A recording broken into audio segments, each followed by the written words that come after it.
இப்போ நாம் பார்க்கக்கூடியது ரெசிஸ்டன்ஸ் ரெசிஸ்டிவிட்டி. இது ரொம்ப இம்பார்ட்டண்டான டாபிக், நல்லா அண்டர்ஸ்டாண்ட் பண்ணிக்கோங்க.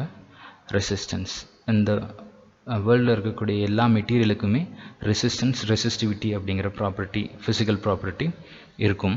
ஒரு மெட்டீரியலுக்கு ரெசிஸ்டன்ஸ் ரெசிஸ்டிவிட்டி அதிகமாக இருக்கும், இன்னொன்றுக்கு கம்மியாக இருக்கும். அது வேரி ஆகலாம். பட் எல்லா மெட்டீரியலுக்குமே இந்த ப்ராப்பர்ட்டி ரெசிஸ்டன்ஸ் அப்படிங்கிற ப்ராப்பர்ட்டி இருக்கும். சரி, இந்த ரெசிஸ்டன்ஸை எப்படி டிஃபைன் பண்ணலான்னா, effective opposition offered by the material to the flow of எலக்ட்ரான்ஸ்னு சொல்லலாம். இந்த கரண்ட் எலக்ட்ரிசிட்டி சாப்டர் ஸ்டார்ட் ஆகிறப்பையும் நம்ம டிஸ்கஸ் பண்ணியிருந்தோம்.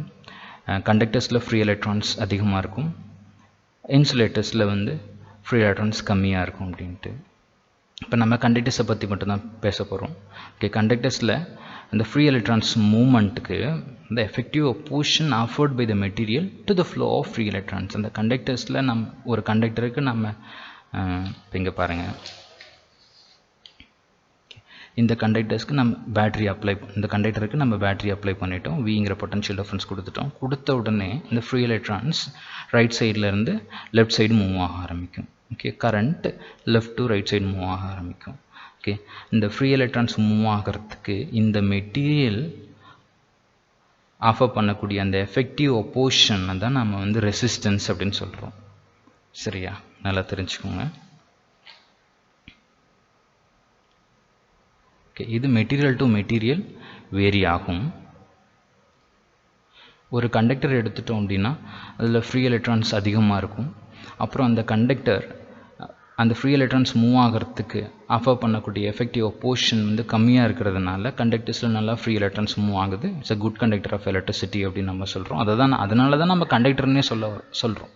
இதே செமிகண்டக்டர்ஸில் எடுத்துட்டோம் அப்படின்னா அந்த செமிகண்டக்டிவ் மெட்டீரியல் ஃப்ளோ ஆஃப் எலக்ட்ரான்ஸ்க்கு ஆஃபர் பண்ணக்கூடிய அப்போஷன் கண்டக்டர்ஸை விட அதிகமாக இருக்கும்.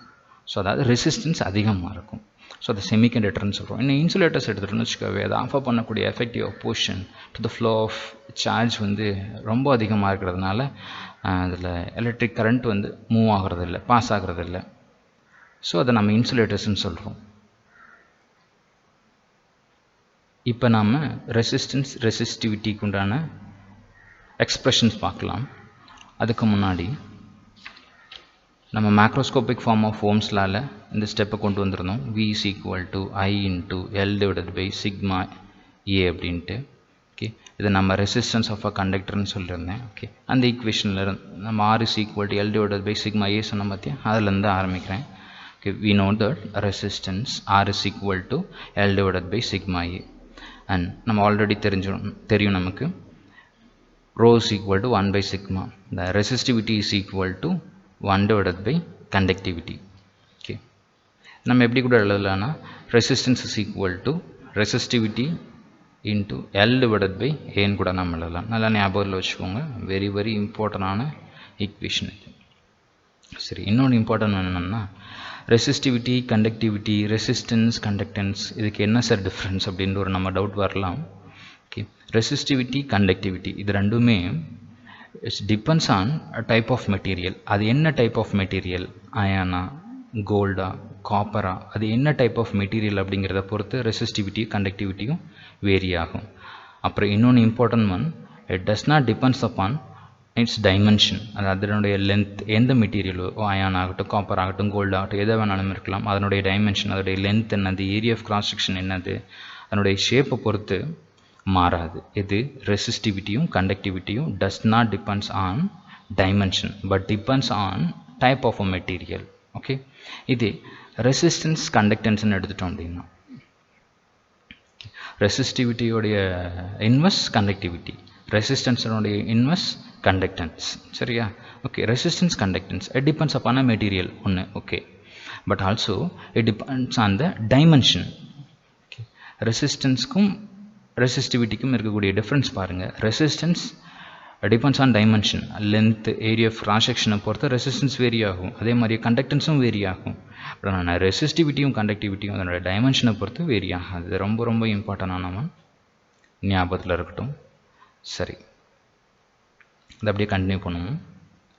Resistance is equal to resistivity into length divided by area. Okay, இந்த ஃபார்முலா தான் நம்ம கீழே எழுதியிருக்கிறோம். இதை எப்படி கூட எழுதலான்னு பாருங்க. R is proportional to L by A ன்னு எழுதலாம். இது ஒரு ரொம்ப இம்பார்ட்டண்டான ஒரு டெஃபினிஷனாக கூட வச்சுக்கலாம். Resistance of a conductor is directly proportional to length of a conductor and inversely proportional to area of cross section. ரொம்ப இம்பார்ட்டண்டான one.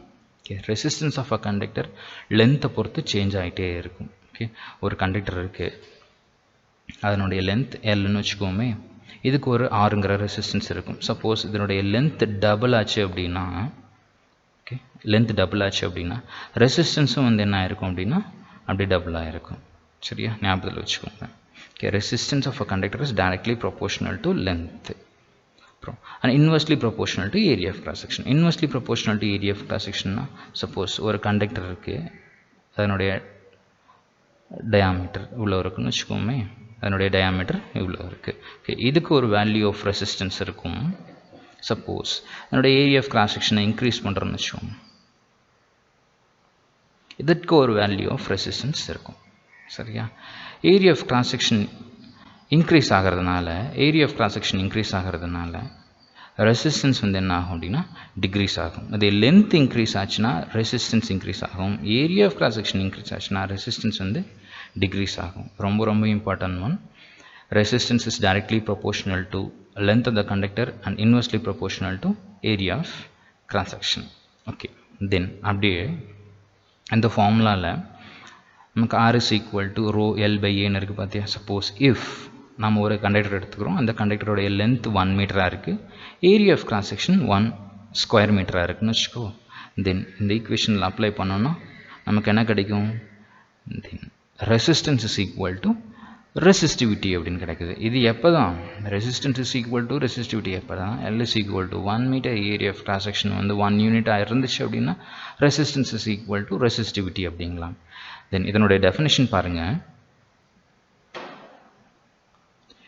If L is equal to 1 meter and area of cross section is equal to 1 square meter இருந்துச்சுன்னா, then resistance is equal to rho அப்படின்னு சொல்லலாம். Electrical resistivity of a material is defined as a resistance offered to a current flow by a conductor of unit length having unit area of cross section.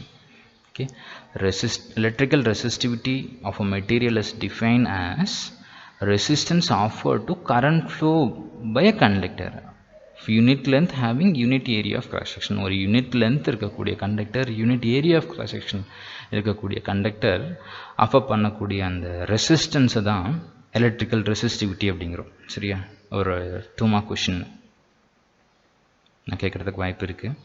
Then SI unit of electrical resistivity, so ohm metre. Okay, simple பாருங்கள், ohm மீட்டர்னு represent பண்ணுவோம், ரொம்ப இம்பார்ட்டண்டான one.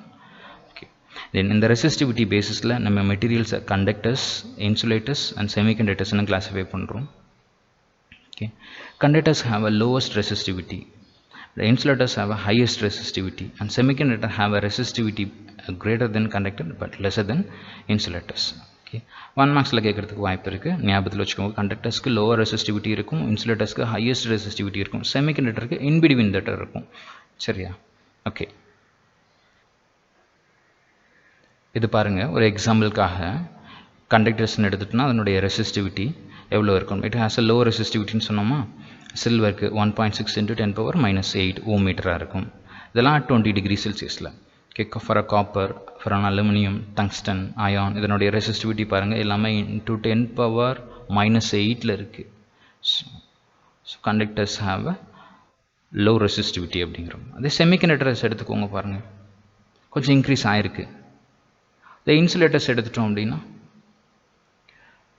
pure water, glass, hard rubber, NaCl, fused quartz இதெல்லாம் எடுத்துட்டோம். into 10 power பாருங்கள் இதில் இருக்குது, 14, 16, 5ல் இருக்குது. அதாவது very high value. Insulators have a very high ரெசிஸ்டிவிட்டின்னு சொல்கிறோம்ல. ஓகே, ஒரு எக்ஸாம்பிளுக்காக. சரிங்க, நெக்ஸ்ட் வீடியோவில் ஒன்றுக்கும் மேற்பட்ட ரெசிஸ்டன்ஸை சீரீஸ்லையும் பேரலையும் ஜாயின் பண்ணுறதுனால அதனுடைய எஃபெக்டிவ் ரெசிஸ்டன்ஸ் எப்படி இருக்கும் அப்படிங்கிறத பற்றி பார்க்கலாம். தேங்க்யூ.